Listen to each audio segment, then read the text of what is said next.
The king ordered his personal bodyguard to bring the princess to his sleeping quarters, hoping to care for her more conveniently. However, the princess still harbored resentment towards the king and refused any contact with him.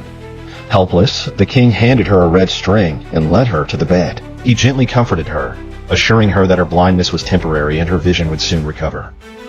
As the princess struggled to accept her situation, the king started telling her a story about a little boy burdened with responsibility.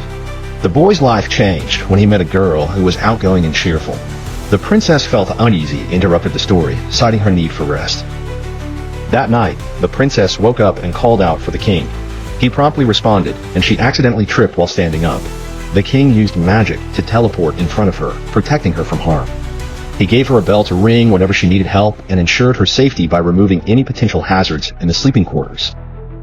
As the days passed, the king personally cared for the princess, combing her hair, feeding her, and taking her outside to experience nature. During an accidental fall, the princess ended up in the king's embrace, sensing a familiar heartbeat.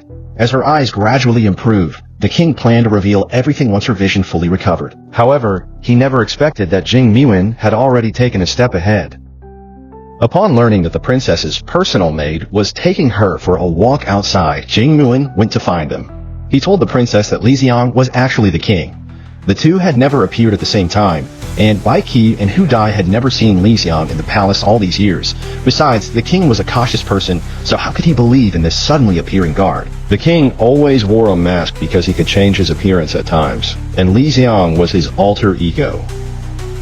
The princess had suspicions about the king and Li Xiang, but she never had any evidence.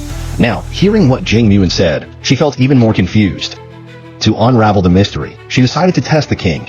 At night, she sat by the bed as usual, waiting for the king to come and take care of her rest. In reality, she had already regained her vision, but to confirm her suspicions, she had to pretend to still be blind. As usual, the princess held a lock of the king's hair and pretended to fall asleep. Soon, the sun rose. The princess carefully observed the king beside her and noticed no changes. Just as she thought she might be overthinking, the king's body suddenly transformed into Li Xiang's appearance right before her eyes. If you love this story, subscribe for the next episode.